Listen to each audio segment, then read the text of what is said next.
Good afternoon, everybody. It's my very, very great pleasure to be here with all of you today. And as is our custom, I'd like to just take a moment, if I could please, to acknowledge the traditional owners on the land on which we're meeting today, the Wurundjeri peoples of the Kulin Nations, and acknowledge all of your ancestors as well. And I really just appreciate the lives that they have lived and the course of your life that's led for all of us to be able to be in this room here together today. I'd also just like to frame this up a little bit, this kind of a conversation, because I've had a lot of chances over the last couple of days and couple of months really to start thinking about and working through the exercise of nation building and understanding how fundamentally important changes to the Constitution are to that kind of endeavour. At the Social Equity Conference on the weekend, run by the Melbourne Social Equity Unit at the University of Melbourne, I had the chance to share the stage with a fantastic man who is the former Chief Justice of this country, Michael Black.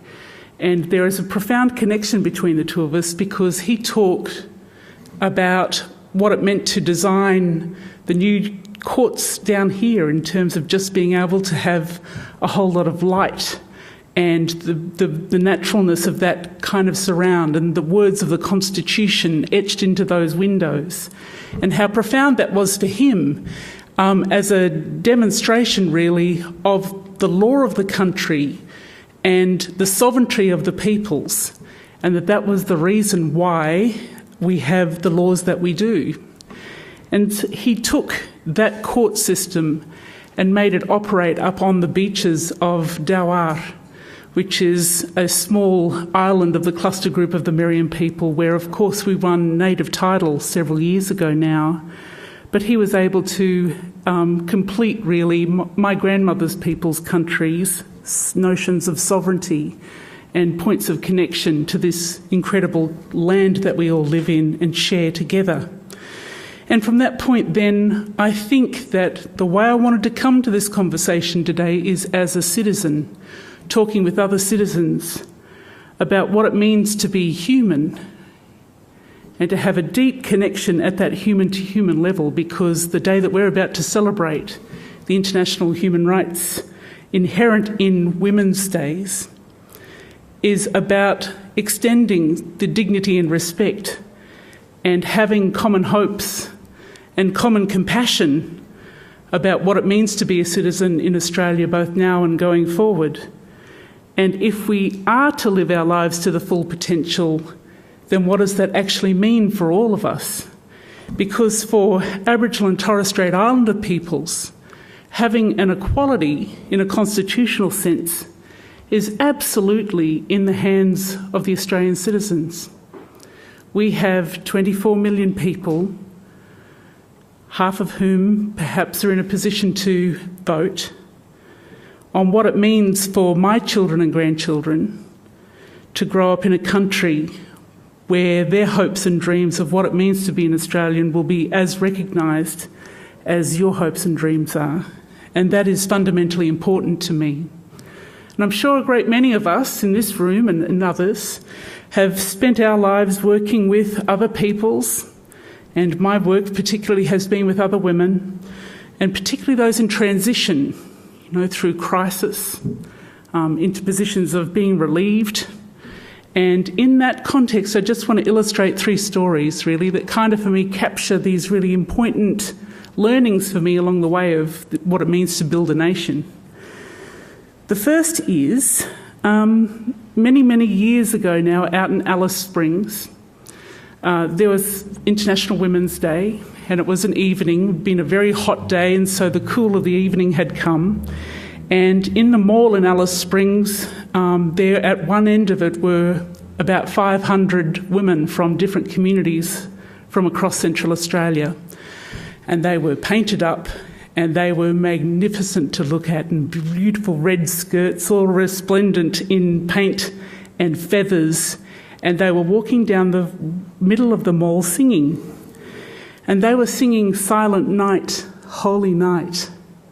All is calm, all is bright. And the reason that they sang that was because their communities had been so profoundly affected by the alcohol that had been sold at a roadhouse on the way out through to Mutijulu community. And that, in fact, they hadn't had a silent night for many years. Screams of women being accosted in terrible circumstance were able to echo around during the night. And that they just wanted a holy night, somewhere where they knew that they could sit down on their country and that it was being held as sacred to them by others who shared that community with them. So that's one story. There is another story which has to do with the apology, and I was working up in Canberra at that time, again on issues of domestic violence. And I was writing a report at the time called "But I Never Hit Her in the Face." And there was a young woman that I had made a really strong connection to, and she was at the apology when Rudd actually stood up in front of Parliament House. And for those of us who were there, it was an extraordinary day. We were able to meet in that citizen-to-citizen, human-to-human way. We were able to hug complete strangers, and we were absolutely bound together with all of the hope of what a shared destiny actually means. And she was there with her children, and she had a little pram and she was pushing it. She was there with her parents and family members, some of who'd been affected by the stolen generations. And she said behind her was her man, and he was following her, and he was giving her a hard time as she was walking along. And after the apology happened, she said to me in a very quiet but very strong way that if she was good enough for the Prime Minister of this country to apologise to, then she was good enough to walk away from this relationship and never go back.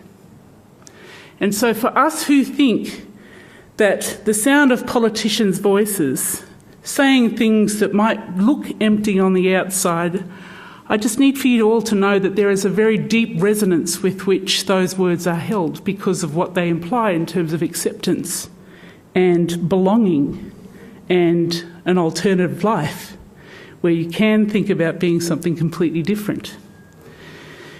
And then the third story, just a very quick vignette. I was running sexual and reproductive health workshops in a northern community in New South Wales on the coast, and before me was this 15-year-old girl, pregnant, and had a long history with being using drugs, and she was trying her very, very best to get off them, but from time to time she was still using. And we were talking then about what human rights actually meant, and she said to me, "You know what? I've got rights. I had a meeting in our community about the United Nations Declarations on the Rights of Indigenous Peoples, and I have rights." So to her it didn't matter if she was being discriminated against for being a drug user or for being a teenage parent or for being Aboriginal. What she knew, though, was that she was being discriminated against and that she had a set of rights that meant that that was wrong. And she knew that that was wrong. So, I've been asked many a time, will Constitution change in where we remove the racial discrimination clause, where we acknowledge the role and responsibilities and the original peoples of this country? Will that make a difference to the health and well-being of Aboriginal and Torres Strait Islander women in particular in this case? And I say to you, yes, absolutely. Unquestionably, there will be a profound change in our communities as a result of constitutional reform. We have had many women across this country consulted. We've been visited in 84 different communities around Australia, and there is overwhelming support for change in those communities. What we want to do is fix the historical exclusion of Aboriginal peoples from the Australian Constitution, remove that racial discrimination clause, and this does more than just recognise Aboriginal and Torres Strait Islander peoples. What it does, for the first time since the inception point of this contemporary nation of ours, is give Indigenous women's constitutional equality. It gives us a set of constitutional rights. equal to those of any other person in Australia. This is not just an equal benefit of the law in this instance, nor can it just be interpreted as an equal protection of the laws that we have. And I say this because for many, many years, a lot of us have been robbed of a voice in the affairs of this country that affect our very lives. And what we want is our place at the constitutional table as women. We have never wavered from these objectives ever. Some of us have experienced the most insidious forms of violence. We've had our children removed against our will, had men make decisions about the kind of opportunities, resources, access to country, and our rights to represent ourselves according to custom, ceremony and law. Those things have been denied. Many of our legal and political struggles have not only been against insensitive governments, against systems that were determined to treat us as second-class citizens through processes that imposed patriarchal laws, made us second-class, and recently these patriarchal laws were seen as a traditional trait.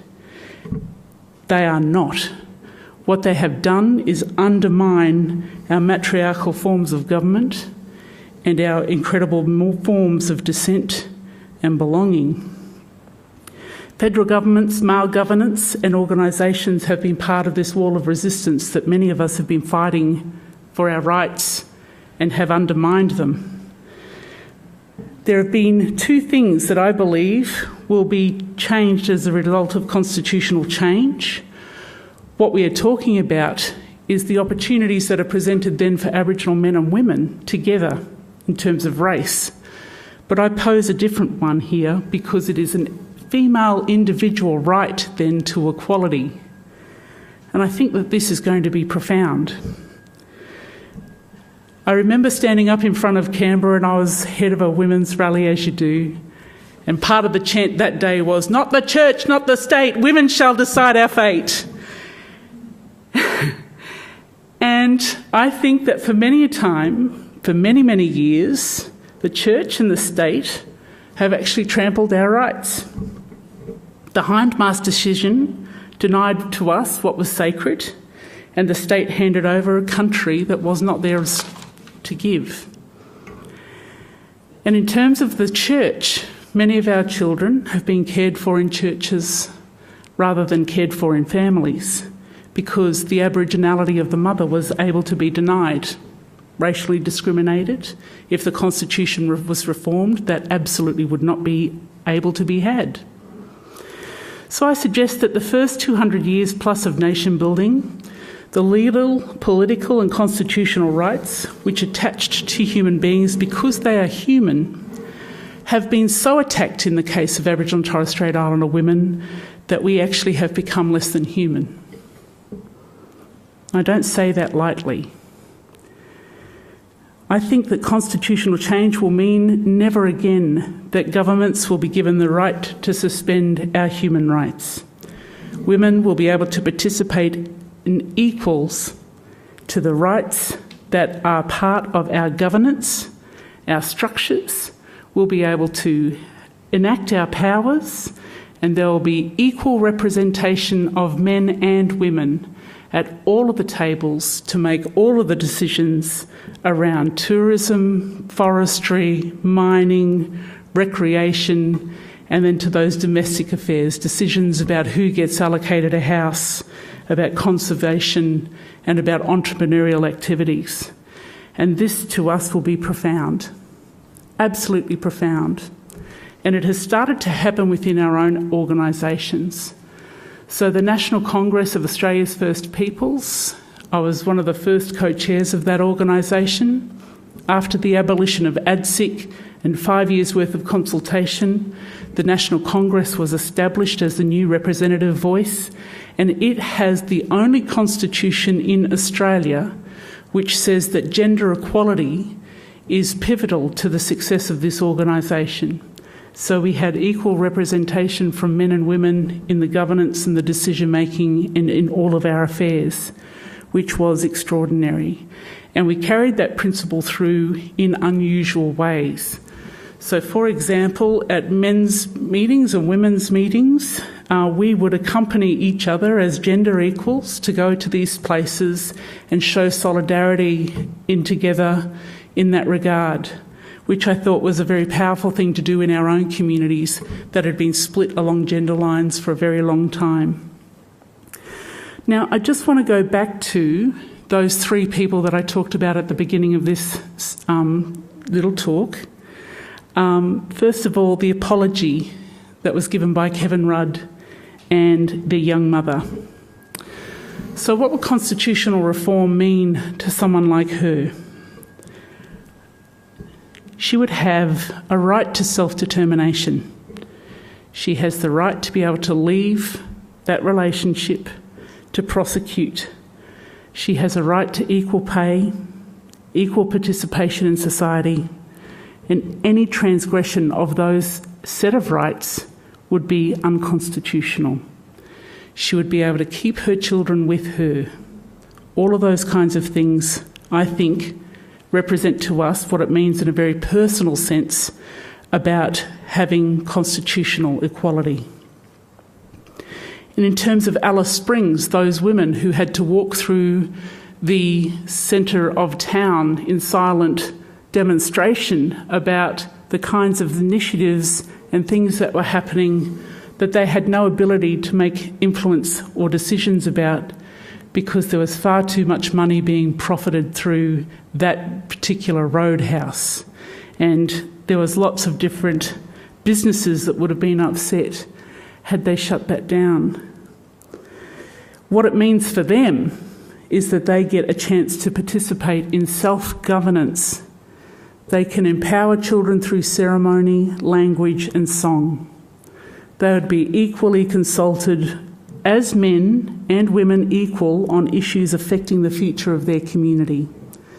They would not be discriminated against by shopkeepers, taxi drivers, and instead they would get smiled at, welcomed and accepted.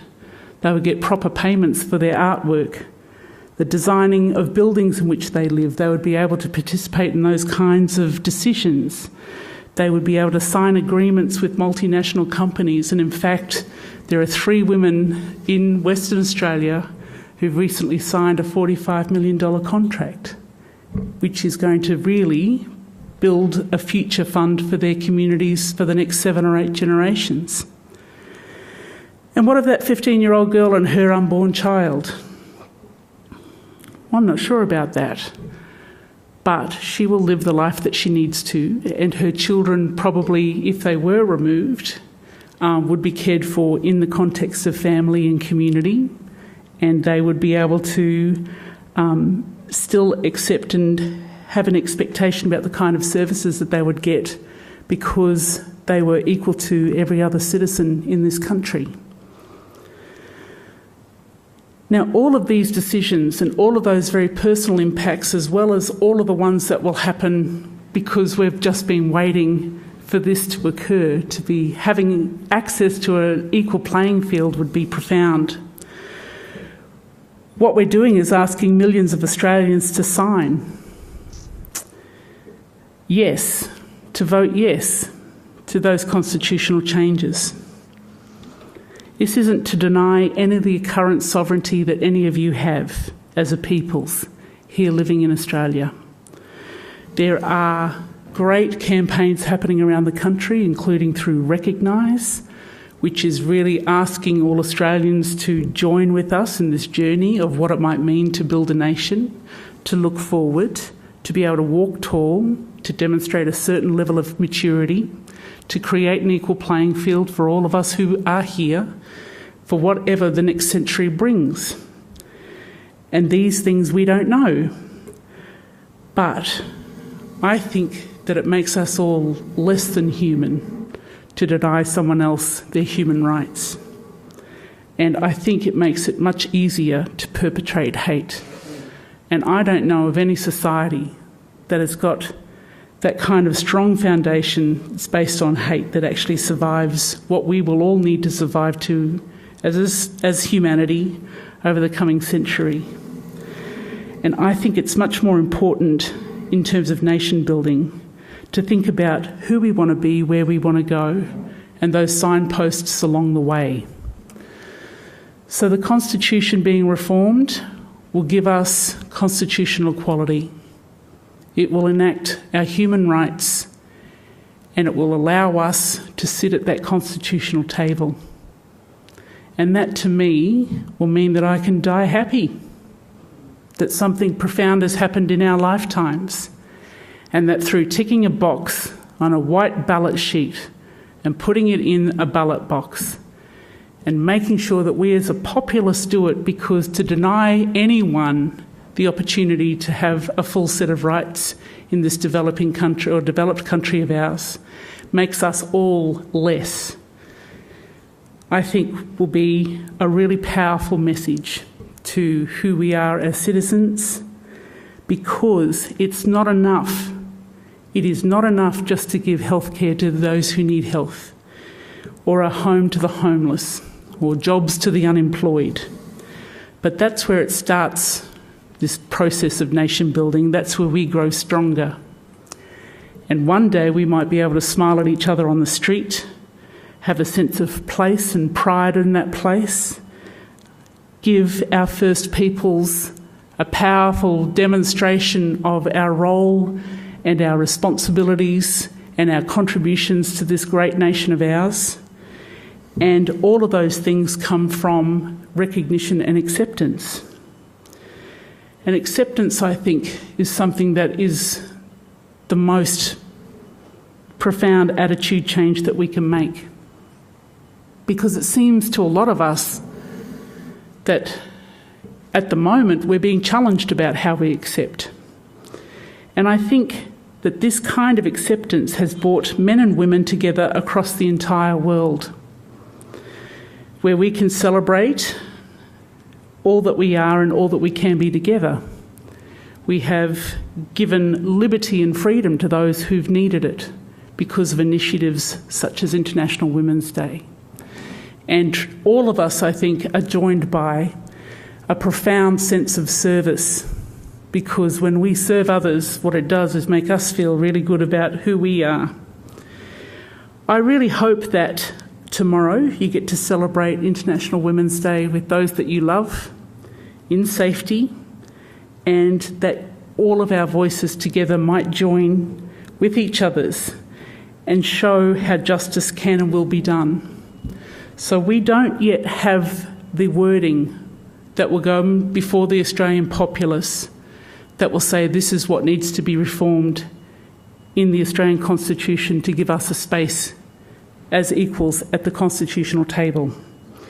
But I'm really hoping that if you can find it in your hearts, encourage it in other people's hearts to vote yes, then what we do is overcome the deep stain on the soul of this nation, and we mature together.